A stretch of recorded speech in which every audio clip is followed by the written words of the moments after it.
All right, we are live now on Facebook. Welcome everyone joining us tonight. We have a special conversation series. We're going to talk about going forward after this election cycle. I'm Drew Dison. I'm one of the co-founders of ChangeTN. Matthew Park, the other co-founders on here as well. And we're also joined by three lovely women who we endorsed during last year's or this election cycle. They all won their races for city council. We have Karen Reynolds and Ashlee Evans, councilwoman-elect for the Clarksville City Council, and Sarah Herron, who is councilwoman-elect for the Maryville City Council. So how are you all feeling after your elections? I want to know, how excited is it to be councilwomen-elect for your communities? And whoever wants to pick that one up first. I'm pretty excited about it. I don't know. I was honestly shocked when all of my precincts came through and I was the newest elected member of Ward 11. So I cried on Franklin Street, which is a little street downtown, and I like freaked out. So Well, you actually beat two veteran politicians for I your seat, so did. that's exciting. I was. Yeah, so I put it. You have to put in the groundwork, and it really makes a difference. You all deserve a lot of the credit for what you did. I mean, it takes great candidates and your staff to be able to get you to where you are. So Sarah, how's it feel to be the first woman elected in Maryville? Yeah. Oh, it feels great. Yes, the first woman ever. And I've been very warmly received by the councilmen and the city manager. So my first work session is Friday morning, and then I'll be sworn in on December 1st. So it's very exciting. Yeah, that's awesome. We're happy to see Maryville diversify a little bit in their city council. Karen, how are you feeling after your win? You beat your opponents pretty handedly. Yes, I can say it was a lot of hard work. I had a good team. I had several volunteers and everybody did some different pieces. So my husband is really was my biggest volunteer and my best supporter. So but I'm excited. I really as we were talking a little bit earlier, Ashlee and I have already started working on a few of our campaign issues that we want to get, basically learning from the bottom up, what it looks like. And then we don't start until January. So we have some time to kind of reach out. I have a meeting with the mayor next month. So I'm just excited to get started. Yeah, absolutely. So I'm going to actually turn it over to Matthew. I know he's got some data that he wanted to ask you all a little bit about. So Matthew, if you want to take that away. Yeah, absolutely. So as we look at, all three of you just had amazing campaigns.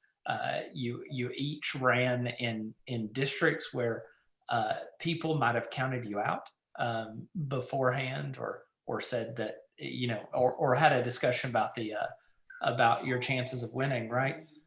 What do you think now, being on the other side of winning the election, having broken through barriers for women, for progress? What do you think your role can be in helping others get elected in your cities to other seats? And I'll go, Karen, go ahead. I'll go first. So first of all, vote builder is the devil, but it's needed. So why is it so complicated? I don't know. It made me cry several times. And again, luckily I had friends that I had worked with in the past and that could help me walk through some of it. But I would like to, I see myself as like being part of the standing up and telling people to get out there and where to go get educated and what to get started on and get your timeline. I really want to be part of a group that stands up progressive candidates. And in 2022, we have all of our county commission seats open. Mm-hmm. So I hope to work with another group of women. We had help in our community. We had a very strong supporter. A shout out to Juanita Charles, and we met. And we started a group of women that work together. And I want to replicate that, but now share share my lessons learned with the new people coming in, and actually not say go find Vote Builder, but here's how Vote Builder works, and here's what you need to do. So that's what I see myself really supporting some candidates. Yeah, and how about you, Ashlee? Yeah, same. I would like to tag along with Karen because I kind of like to think of it as being in the campaign together. Karen was a really big support, and so was Juanita in the group of women that we were, I don't know, in this little group with to kind of push ourselves.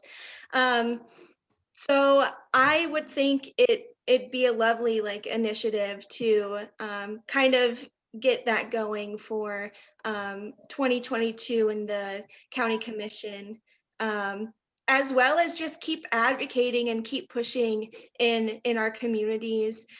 Before this, I was an advocate. I still am. I shouldn't say was, but I have a loud mouth, so we'll see what we can get done. No, you have a strong voice. Not let them tag you with that, Ashlee. That's one thing. I love it though. I'm going to teach Ashlee, like, you are a strong woman with a strong voice. Don't let them take that and make it anything other than that. Thank you. I love all of this. So I kind of just want to listen, but I will contribute. You know, I think one of the big lessons of my race should be that when the math is there, that there's a path, don't let that opportunity pass. Because here's the thing. I mean, I live in a county where 71% of voters voted for Trump. Okay. And so that doesn't mean we don't run candidates. We always should run candidates, run great campaigns. But here's the deal. City council, there were 2 seats open. And in the city limits, when I looked at Vote Builder the Devil, it did tell us that about 34 to 35% of the electorate votes Democrat every time. You know, they pulled Democratic primary ballots. So, I mean, at least 32 probably are, you know, so there's a path. You think about there's 2 seats, and if I'm running against 3 people, the math is there. We have a shot at this, you know, so the probability, we start with probability, right? And so in these races where, you know, for school board, for city council, for commission, if there's kind of like some math there that gives you a little higher probability than a 1 seat, 2 party, we ought to really fight hard. Because what I'm going to do for the next 4 years is I'm going to humanize Democrats, because Democratic values are helping people values. And so I get to show people what that looks like. I get to be a real person, not a liberal, you know, not these liberals that, you know, you ask a Republican and even my church, you know, who do you know that's a Democrat? They're going to tell you they don't know anyone, and that's false. You know, I get to be a public figure Democrat, and I take that very seriously. And if there are several of us doing that, and we have Jackie Hill on Blount County Commission. We have Tanya Martin on Alcoa City Commission. They were elected 2 years ago. If we start really growing that on a local level, I mean, they talk about building a bench. Well, what does that look like? Let's start winning for our constituents. Let's win things for our constituents. Let's just show people what it looks like to live out democratic values. And I think over time, the tide will start to shift. I really believe that. Yeah, so and that's I think a takeaway for me. Yeah, so I think that's critical what you said there, and what all of you have said is that when we look at, so take Heidi Campbell's district, right? State Senate District 20, the only one I think Democrats have flipped, definitely this year, but in a long time, right? When we run the data on the districts across the state, it looks like there are more Republicans in District 20 than there are Democrats. Mm-hmm. Heidi Campbell has the story that we need, right? She was on the solid waste board. She was the mayor of Oak Hill. She came up and she was human to the people in her district. And that is so important. And that's why, you know, especially as we roll into 2021, we need to be focused on getting people elected to city councils, to county commissions, to mayor seats. We need people to go seek out board appointments, to be on their local utilities board, to be on their local transit authority, to be on the Greenways Commission, right? Yes. There are so many ways to serve your community. And now that I'm on city council, I can help with that, you know? Exactly. I can open the door for appointments. Hopefully. Exactly. So yeah, and if anybody's watching this and you don't know how to get an appointment to a board to help serve your community, please reach out to your local city councilor. They will help you figure out where the best place for you to serve is, how you get appointed there, and that's how you start to really create change. Is getting more people involved, because right now a lot of the cities we look at, it's the same 5 or 6 people on the city council as on the board of several different things. So we need more people involved. And that's how people get to know you. And once people get to know you, it becomes less of a partisan thing. Right. It becomes more about, I'm voting for Sarah because I know Sarah, or I'm voting for Karen because I know someone who knows her and I agree with her policies. Or, hey, you know what? I met Ashlee in passing one time, and then I looked at her website years later when she ran for state senate or Congress, and I had a good experience in our small meeting when she was on city council, right? And so I'm going to vote for her because I don't know the other person and they haven't been a part of my community. So that's what helps us build out this bench to make change at higher levels in the future, is really leaning into the municipalities and leaning into the counties and those governments. Yeah, and Sarah, to pick up on what you were talking about too, about humanizing Democrats, I mean, if you look, as I have for the past few months, at all these elected positions in past elections, I would say almost 85% of county commission seats, county-wide seats, municipal seats have gone uncontested. And you know, that's not because there's not Democrats in those areas. That's because people are afraid to run because they don't get the support they need. But at the same time, we lose out on that chance for people to actually meet a Democrat, for people to actually meet someone who may not have the same beliefs as them, but can humanize with them and maybe pull a vote or two away from someone that would have pulled a Republican ticket. I mean, not only are we just seating these races and these seats that we should fight for, but we're seating the messaging too. Right. I'd also like to say, I'm not so much maybe Ashlee, but also we ran as independents. Yeah. So and when people pushed for my politics, I did not bring them forward because, one, I'm a government employee still, and I can't because of the Hatch Act. But I think, and I would, the story I would always say is, kitchen table issues should not depend on your partisan politics. Who gets a sidewalk, who gets a stop sign should not matter whether you have a lot of money or you're a Republican or a Democrat. Mm-hmm. You just need to take care of each other in the community. And a lot of people would say, oh, okay, yeah, I respect that. And not everyone, but a lot of people, I would still get pushed, or, you know, there was some attacks, but I think some doors slammed. Well, I'm chair of the Blount County Democratic Party. So even though I'm running in a nonpartisan race as chair of the Blount County Democratic Party, that was the lead story in the newspaper, and rightfully so. And that's fair. And people are vetting in different ways. But so even though I was in this nonpartisan race, I didn't really have the luxury of running nonpartisan. Well, I was only a Google search away from holding yes. because I was, the founder of Clarksville Indivisible.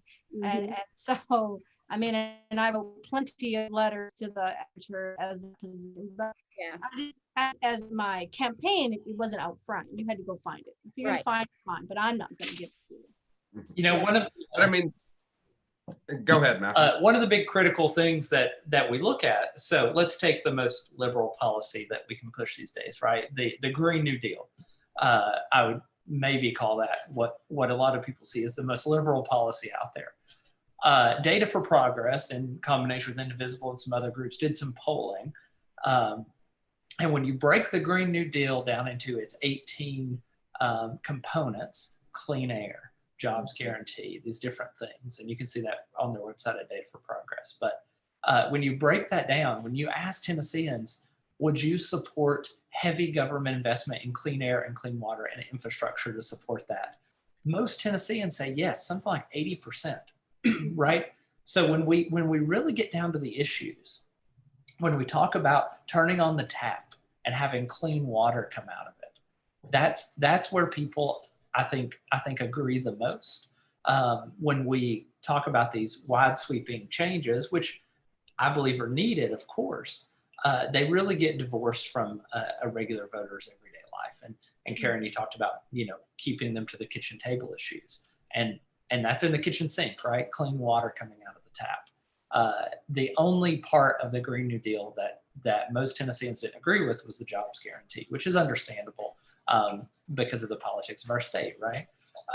So I think that we really have to look at policies, and we have to say, what are we trying to achieve here? What is the core thing that's going to affect people's everyday lives? And then we have to lean into that and talk about that core thing. That's really clear on the results of this election, of course, but looking at our municipal elections, and I believe this will play out over the next 12 months as well.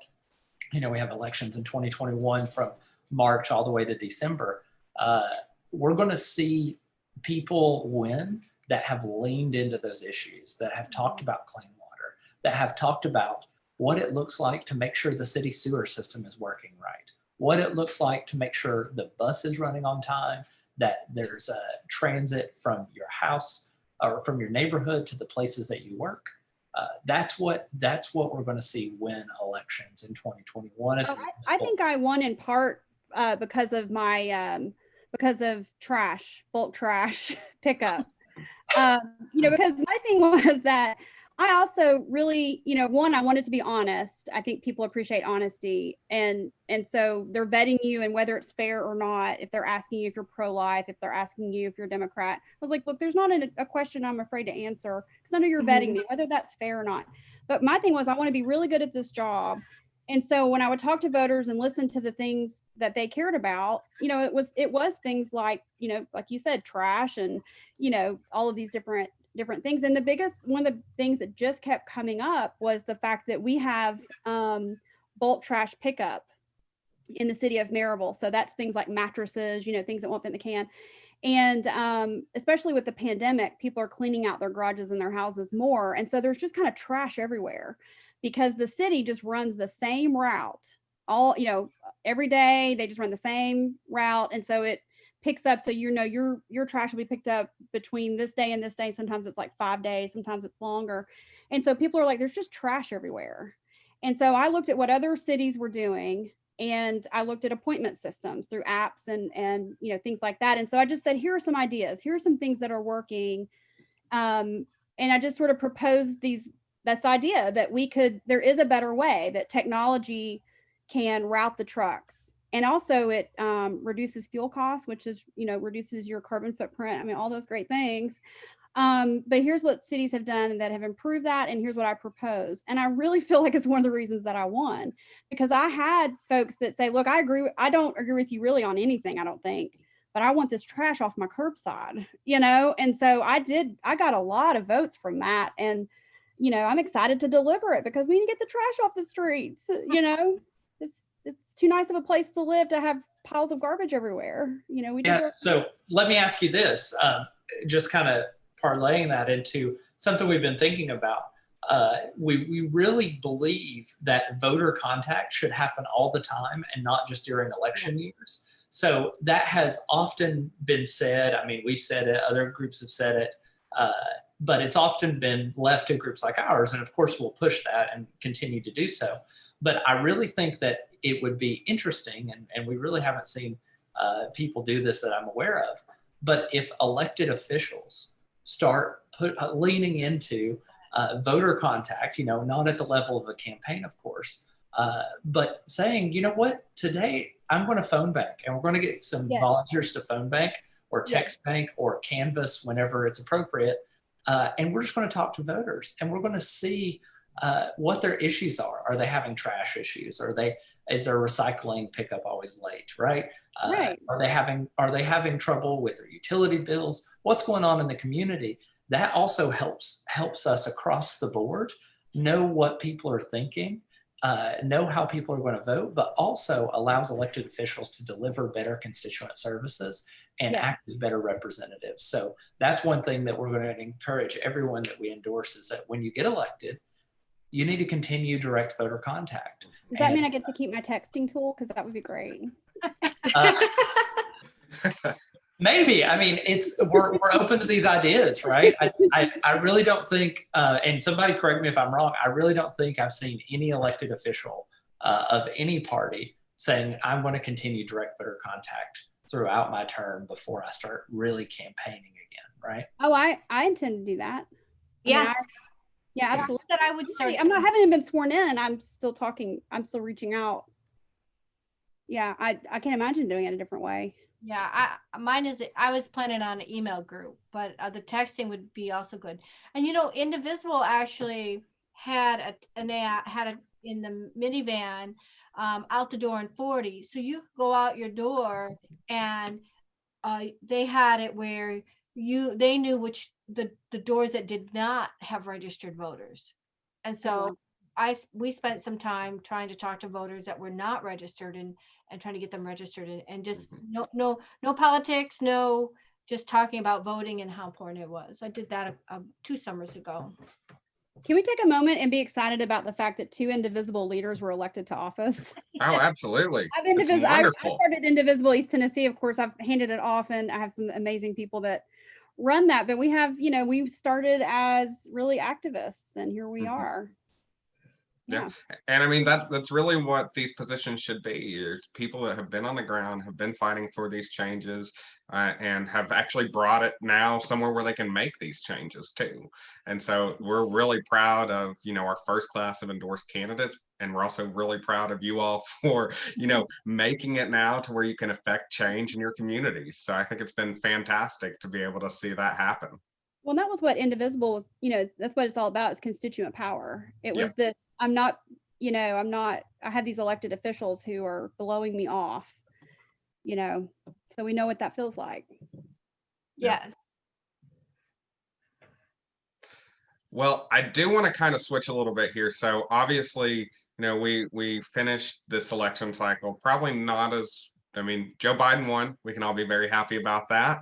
But, there were still some troubling signs in Tennessee. We didn't flip any state house seats.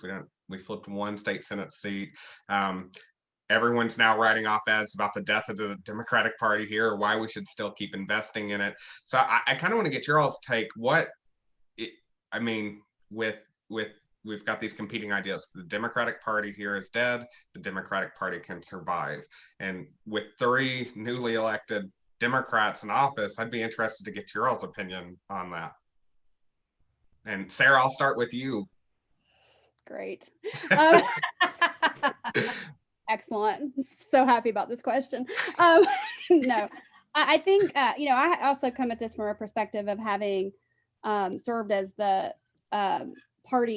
county party chair. And so that is, it really is probably, I think that one of the hardest things I've ever done. It's not a job, it's a volunteer job. It is really hard. And so I think when, you're involved in the party like that, I have more appreciation, I think, for what TNDP does than most people, because I have been a beneficiary of the work that they do. And I've been someone who they have supported, and it's never, nothing's ever perfect. And I've seen the weeds they have to get through just to do such little things. And so I come at this, as not a critic. I come at this as someone who says, yes, we can, of course, do better in every way. But then my question is, well, where is it being done the right way? And what's the model? And let's model that instead of, shaking our fists at this and criticizing and, that kind of negativity that I think is of no use, is to look at what does work. And let's go try to model that in some way, in a way that would work in Tennessee, or at least get us a start. Because, in all fairness, we're not winning elections. And so it's time to do something different. But I don't think it's fair to start that with criticism. I think what you have to do is to say, okay, instead of this, let's do this. And also don't kick people out that have experience, who've, who walked through that fire. I don't think you just start booting everybody out and bringing people in who have no experience. So I think we have to be really careful about that. I think we need to listen to everyone and then go find what does work and try to model it. I know that's a very philosophical kind of answer, but that's where I'm. I think it's a hard question to solve in, 1 hour or one little part of this video. But Ashlee, I'd be interested to get your thoughts on this too as well. Yeah, so I've said it many times. I'm from a blue city, Cedar Rapids, Iowa, and I've been raised half my life in Montgomery County, which is a red city. And I hate to be so pessimistic about it, but I feel like it's just a mix of different factors as to why we're not able to flip as many seats as we want to, or any at all in some cases. I think that my solution would just be to continue advocating for voters, continue educating people. And in Montgomery County especially, we do have a couple groups that are continuing to push voter education. And I feel like that's a really, really big sect that we need to invest in order to kind of push Tennessee along in efforts to flip these seats. Yeah. I know it's an answer that everybody already knows, but I feel I can't think of anything like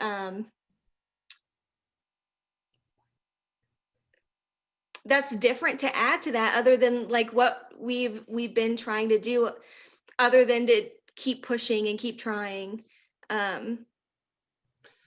Well, I think so. If I were to speak organizationally, and again, I think I want to be careful because I'm not on state executive committee, those kinds of things. But if I could speak for 1 second about organizationally, Democratic Party, could I say something about that? Or yeah, go for it. Is that too far out of the question you're asking? No. So right now, we have elected state executive members, and they all are the committee across the state. And there's something like 73 of them. Is that right? You cannot run an organization with 73 committee members. And in other states, they vote, and they're delegates, and those delegates, I mean, I'm oversimplifying here. Every state does it a little bit differently, apparently, because I've looked into it. Just out of curiosity. No one's asking my opinion except you all. So anyways, but I did look into it. And it's, these delegates then elect an executive committee, and they work 10, 12 people. And they're also bringing, folks in who are professional. So I think one, like just organizationally, kind of the way Tennessee is doing it is, I don't know how that has worked as well as it has, to be honest with you. And then I think about, we're getting ready to, the executive committee is going to elect a state party chair, and they're electing a chair who is going to be running the day-to-day operations. Well, just, if from a nonprofit or even a corporate perspective, when you look at what works structurally in an organization, it doesn't make sense to have that be the same person as the executive director. We should have a chair who's raising money, and then they hire an executive director. So you attract talent, professional talent, to come in, and you have people raising enough money to hire talented staff. And so again, no one's really asking me, but if someone said, hey, we're going to do whatever Sarah Herron thinks we should do, I would create an executive committee of 12 people and under out of that delegation. And I would elect a chair who could raise money, and I would attract talent to Tennessee to be professional staff, to build an infrastructure in the state of Tennessee that can start winning some races. That is what I would do. Yeah, and you might be saying that no one's asking your opinion, but we're kind of in the wilderness on this right now. We've not really, we've made gains, as someone in the comments has pointed out. We've made gains in the suburbs, and that's fantastic. I'm happy to see that. That means we can pick up more seats, hopefully, as well. But I mean, the key to Tennessee is rural Tennessee. We cannot win a majority in the state house and the state senate without rural But we Tennessee. also have to really own our urban centers. I mean, Yeah. what is happening in Chattanooga? I mean, things like that. So I think it has to be all of that. But again, I don't also want to be really careful that I'm not negative, because I'm not the one who's been, drudging through it. That's got to be, I mean, just having been the chair of a county party, I can't imagine what that's like on the scale, of state. And it is so hard. And even as a county party chair, what I have found, it's the most thankless job, which is fine. But it is just, everyone has an opinion, everyone is critical, and no one, those folks are not doing the work.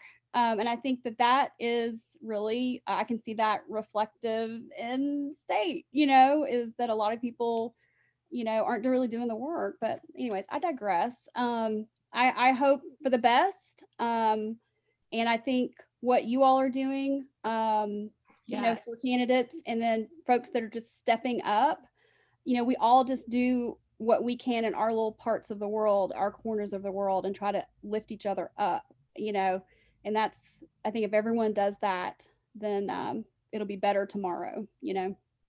I'd like to add onto what Sarah said, especially about, the tools. Like, you guys came in with a set of tools, and Drew, when I was struggling with them, you chimed in and helped me get them set up.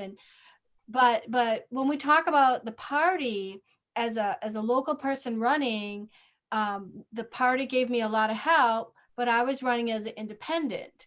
So they made it very clear, you're an independent, you're not the party.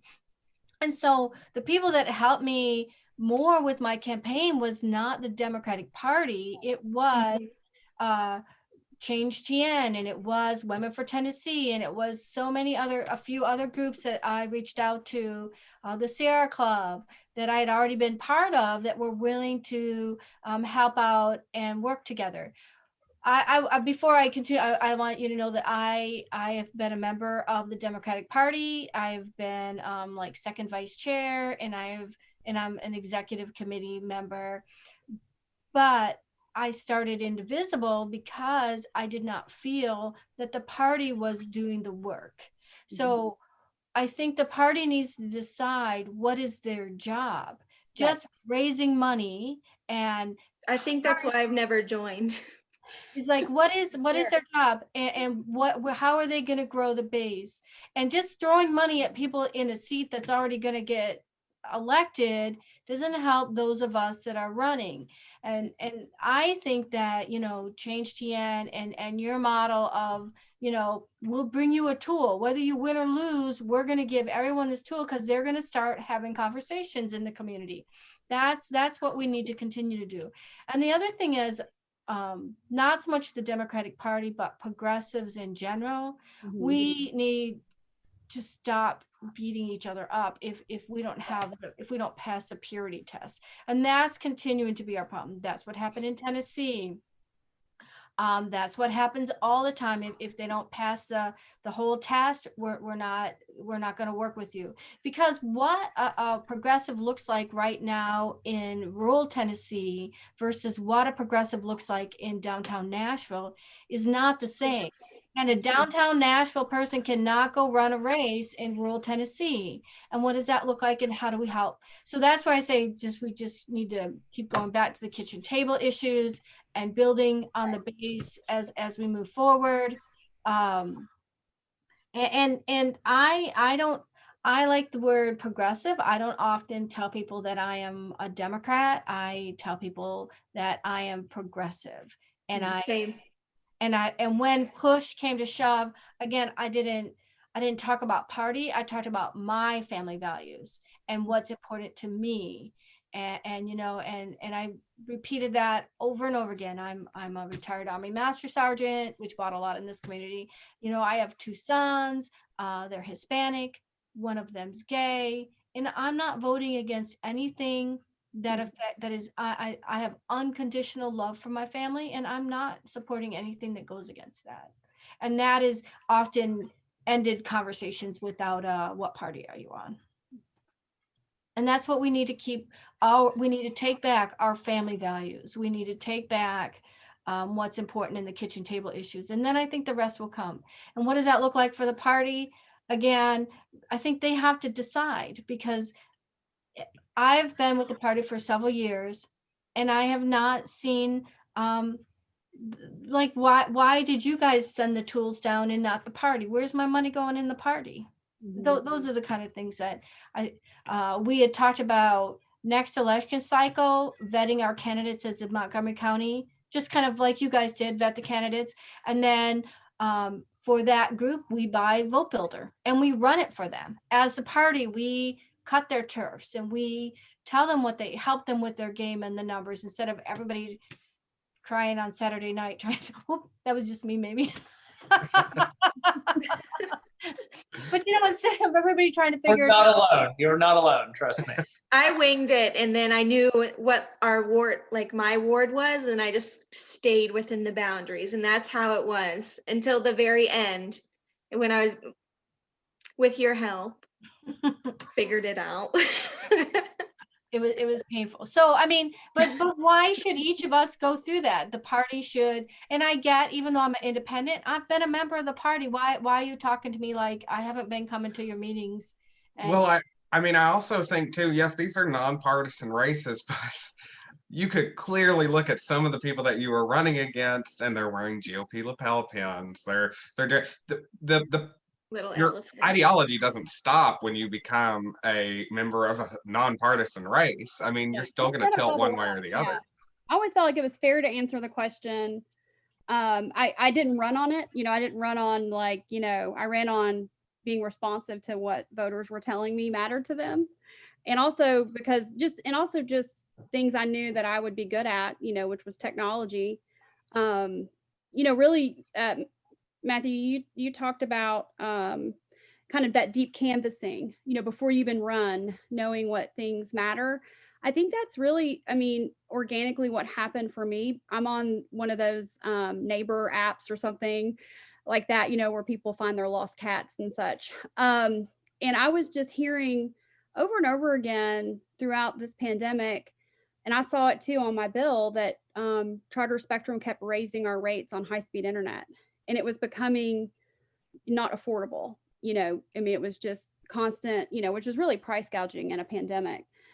And I knew that the city had fiber optics running throughout, connecting the schools. And I thought, why aren't they leasing this fiber? And that's something, you know, just from having a kind of a technical professional background, that's not something the average person knows. And, you know, we start asking about it, think, why is the city not doing the work of leasing this fiber, bringing in competitors so we can bring those costs down? Well, one, the people running the city are all affluent. They don't need cost reduction. It doesn't matter to them. Two, I don't think they understand the technology. And so I thought, I'm going to run because I think I can really help here. I can literally help my neighbors who are getting to a point where it's going to be difficult for them to work remotely and to have their children do their schoolwork, because you need very high-speed internet to do that. And so I really honestly did not jump in this race because I'm a Democrat. I jumped in because I thought I can help. And then I pulled the petition because I knew I could win. You know, I'm a busy person, and I believe in putting, you know, I'm not saying we shouldn't be running in every race, but for me, I was like, I'm only going to do this if I got a shot at it, you know?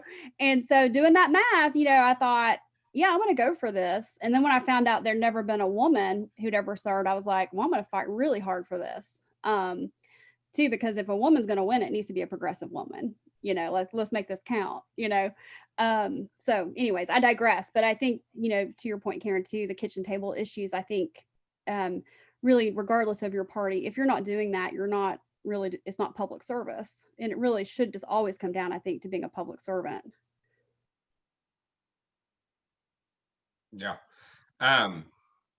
Yeah, and I think those are all great points that you all brought up because I mean, working with different city council candidates, I've heard different things about how they, navigated this, and I mean, you all were all pretty similar in that path. And I hate to kind of keep going back to the state party, and we kind of touched on this a little bit, but we do have, the TNDP chair's race coming up. Sarah, you've already touched on what you think is kind of the most important thing for that. But Ashlee, I really want to get your opinion on this because you, during that whole exchange, said that's why you've never really joined the party. And I think that's a problem that we have. Younger people tend to not want to be affiliated with the Democratic Party. So I'm just interested in getting your thoughts about what you think the next chair of the party needs to do to work on getting more youth involvement from, people across the state. So there's a couple of things that have kind of pushed my point of view. It take forever to unpack them right now, but I think one thing that the chair could do to get more youth involved is to pay attention. I think oftentimes I'm an older millennial, so I'm not like that young, but I am young. But folks that are even younger than me who want to be involved in politics and local politics and learning about policy, I feel like oftentimes they don't feel like anybody is listening to them. They also, I don't think, really know how to reach out. So I think if the chair focuses on providing that stepping stool and reaching their hand out to younger voters, that would help a lot, because I feel like a lot of us just, I don't want to say we don't think that older Democrats aren't as progressive as they should be, but I tend to separate myself from the party a lot. I always say that I feel like progressives need their own party because we are far different than like moderate Democrats. Since being a Democrat is a spectrum. Anyway, I don't know. There's a lot of confusion in that. But anyway, I just went around. And now everybody's probably lost. What a politician. No, I hear you. What? I mean, I hear you on that. Just kidding. No, I do hear you on that. You feel like no one's listening, and then once, and I know everyone's different, but at least some of my experiences and things I've heard from others is that once someone is at least, and I know, Karen, I'm not talking about you, but when people are elected to executive committee, they kind of show up for meetings, but they're not really there to listen. They're just there to tell you things. And they don't treat you like constituents. And so, I think if you're elected to any office, whether that's in your party or in your city, you ought to know who you work for, And so sometimes, I mean, really, Ashlee, I think a lot of it's what you're talking about is that we have people in leadership who've been there, a lot of them been there for a very long time, and they've asked for our vote, and then they don't ever listen to us. And they're not running with any kind of opposition. And so I think just like any race, I think coming up in 2 years, we're going to have an opportunity to recruit new people, new leadership to run in opposition to some of these folks who've been there for a very long time, or people who've just been there and have not listened. That's kind of the opportunity, I think, not really the state chair, but the opportunity is going to be getting people on the ballot to run for executive committee, to breathe new life, to bring new ideas, and to start treating Democrats who are putting in the work, rolling up their sleeves, and listening to them and treating them like the constituents that they are.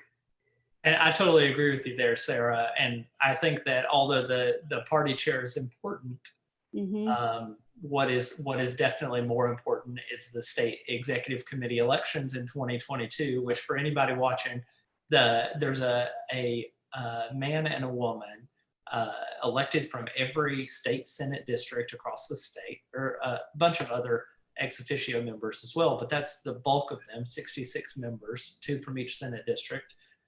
You can look that up just by searching TNDP Executive Committee and see who your executive committee person is.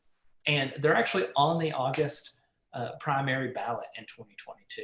Right. So those people rarely ever have competition, and it's rarely ever a real campaign. But we, especially at ChangeTN, we're not part of the party, and if a third party candidate or independents, or even if there's a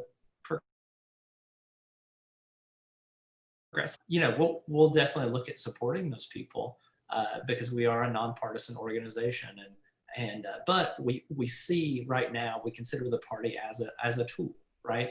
And we need to sharpen the blade. Yeah. And those are conversations I'm already having is, how can I empower new leadership? How can I empower, these new leaders to envision themselves there, to go ahead and start researching what the job of an executive committee member is, and to start thinking about running for that. I feel like that is something that I will continue to do even after my term as chair. Yeah, and I mean, I would also add to that too, like your EC members. I mean, those are important positions to vote for too, but your local county party too. Get involved in them. If you really just don't want to be involved with the Democratic Party, start a local DSA chapter, start an Indivisible chapter, start, another progressive organization or something that more aligns with what you're wanting. But at least that way you're still getting involved in your community, and you can push for people to fight for those values too. And I think we kind of think of like, the party as like this amorphous kind of being that everyone needs to fall into. But we've been working with people all across the state, from local county parties to the state party to local DSA chapters, to build kind of a consensus and a group of, we're here to help fill in the gaps. And I think that's what we're all here to do, regardless if sometimes we don't exactly agree with how to move forward. And that's whoever's elected chair, and at every level of the party, that's what I would really like when Indivisible first stood up. Even though I'd been going to the party meetings for years, and I was still going to the party meetings for years, I was really seen as a threat. I mean, it really caused some real hard feelings. But there's things that we can do outside the party that the party can't do. And we need the party to realize that it's a coalition. It's not against us against them. And I can be an independent. I can be a progressive. And you need to support and not feel like you got to stand someone up. Like a couple of years ago in Montgomery County, we stood a couple Dems up against some very progressive people that were independents, because you don't get elected as a D, and then we lost that seat because we did it. So we need the party to really have, an eye on the big game and not just on the D. I agree with that. Ashlee, you going to run for executive committee? I'm just kidding. In Blunt County? Not right now, no. When is your term up? Are you available in 2 years? I will be, actually. This was a special election for my ward. Oh, was it? Oh, wow. Was it really? Yeah. Okay. We'll be right back here, ready to go again in 2 years then for that one. So I do want to get your all's kind of thoughts on this too. So we're heading into 2021. There are 38 municipalities that have elections upcoming, assuming I did all my data collection correctly. So various seats from mayor to school boards for all these towns and cities. What is your advice to someone who's considering running for city council, aldermen, school boards races, mayor, even for their communities? Do it. And I have advice. So I recommend first either Emily's List or Mobilize. They have great videos on how to get started, what you're going to need throughout your campaign. I read the book. I think it's Run for Something. Pick up and start now. Like I knew a year out, and I was already watching those videos, and they were really well done. Pick your group wherever that works for you. There's a couple others out there. Nobody needs to reinvent the wheel and make them, because they're already all over so you need to sit down and get prepared, read a book, and then in the community, you need to join some organizations in your community. Mine was actually an afterthought. I already had Indivisible. I was already part of the party. I'm a Sierra Club member. I've been doing a lot of, as Ashlee said, a lot of advocacy work. And it was like, basically, we just need to get to the table. We need to stop trying to push the table or, try to convince them. We just need to take the table. And so my idea really is to go first and then bring as many people along with me. I mean, that's my goal. And so I say, get a book and start watching some of those YouTube videos. Yeah. Ashlee, yours seems short and concise. Yeah, I feel like my race was pretty unique. I decided to run in July, the end of July. And I think I had about 3 weeks to get all the signatures I needed. Maybe it was less than that. But I saw the folks that were currently running and I was like, that's not happening. So I went and pulled my petition and got my signatures. And then I was lucky enough to be involved with Black Lives Matters. And then I made the connections with like Juanita, and I started reaching out to local, other local advocates and other local political figures, for a lack of a better word. I reached out to my county commissioner, who I formed a relationship with. We don't see eye to eye very often, but he's given me some good advice, as well as all of the other advocates that I've reached out with, like Juanita Charles. She's helped an intense amount, and I can't thank her enough. So my advice would be to just do it. You really don't have anything to lose. I mean, technically you have a race to lose, but fight like you can't lose it, and you won't. I always ran. I love that, because I was telling someone the other day, I got up every morning with this mantra that I was behind one vote. I'm down one vote. And so then it was every day, I'm going to talk to as many people as I can because I want to get that one vote. That was just kind of that mantra of, look, I may not win this, but every day I'm going to act like every single vote really does matter. And I'm just, in my head, I'm down one vote. What can I do to get that one vote? Talking to someone on the phone or texting them or, going out to the neighborhoods.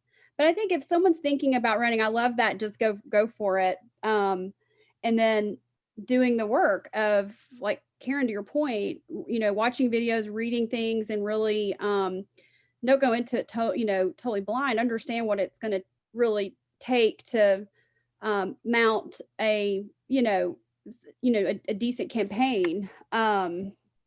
Decide what you can do, what your capacity is, your bandwidth. I think for me, when I look back at what are things I wish I had done? One of them is I wish I had taken a couple of weeks off from work.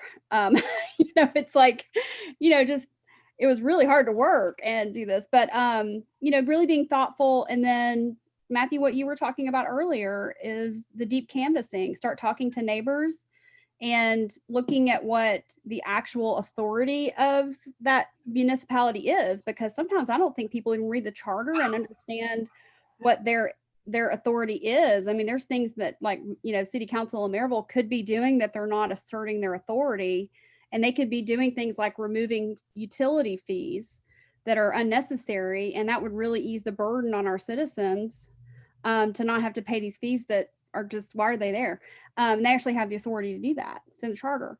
So understanding what they can do. And then, whether it's on a neighborhood app, or, every, I think, community or county has Facebook groups and pages, like we have Maryville Matters and, all these different, and just scroll through there and listen to the things that are problematic for your neighbors, and think about, do the problems that you're hearing about, does the authority of this municipal body, are there problems we can solve? Are there kitchen table issues that this position can solve?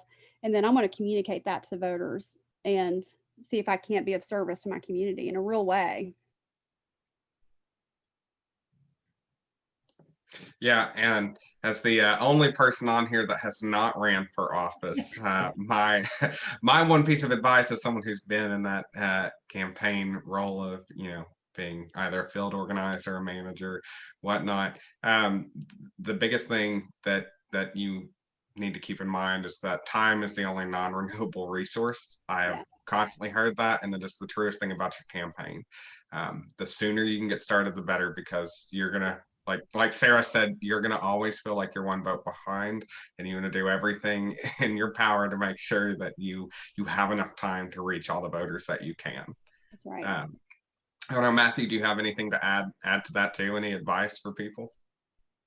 Yeah, I think just make sure you're doing something that your heart is in, right? Yeah. So I sat for a few hours and talked to a potential candidate last night that's looking to run for city council in her local city, and she was talking about the decision making process, and one of the things we talked about is, are there issues that you are passionate about that you feel like you could fix as part of this?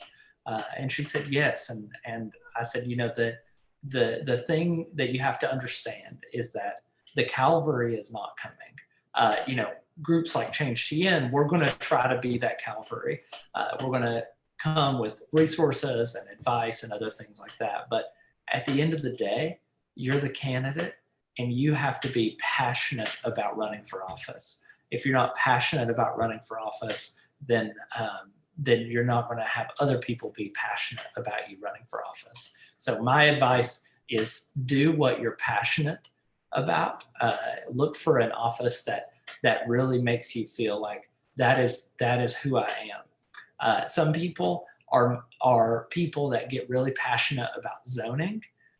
Those are not the people that should run for a state house position, because it's not a zoning position, right? If you want to talk zoning, you need to get on your local board of zoning appeals and run for city council and things like that, or county commission. That's where zoning happens, right?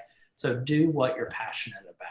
And and I also thought about looking at, I was like, if I win this, do I want to do it for 4 years? Yeah, realize that, right? Because I may win this. Do I really want to do it? Yeah, you have to realize that it's not just about running. It's 4 years, and so I was like, I will love this. I'll be so good at this. Yeah. Absolutely. So that's the only thing I would add. And for people that are out there, one of the things that we tell them is think about what you're going to do afterwards, whether you win or not, right? So if you're, for me, I obviously lost, but I had thought about what am I going to do if I don't win, or if I do win, and the answer for that for me was that I want to go out and try to keep other candidates from having to reinvent the wheel like we did, because the resources just weren't there. There was nobody to tell us which vendors to go with for phone calls or text, or who to talk to about doing ads on Facebook, who to help me figure out, how do I get this code sent to my house so I can prove my identity to Mark Zuckerberg so I can run ads on Facebook, right? There's nobody to call. And so I think that for me, that's what I wanted to do, is I wanted to create something where people could call and where we could help candidates not reinvent the wheel, so our efforts aren't wasted on things that have to happen again every 2 years. Our efforts are spent on talking to voters, which is the only thing that wins elections, is talking to voters and meeting people's needs where they are. Yeah, exactly. And I think on that note, we're going to go ahead and end it tonight. I am extremely happy to have had all of you on here. Sarah Herron will be sworn in to Maryville City Council in December. Ashlee and Karen are going to be sworn in January. So we're extremely happy that you all won your races, and we're happy to see you all fighting for your communities on your city councils. And I thank you all for joining us tonight. Thank you. We thank you for your support. Thank you so much. We are grateful. Absolutely. Thank you all. Y'all have a good night.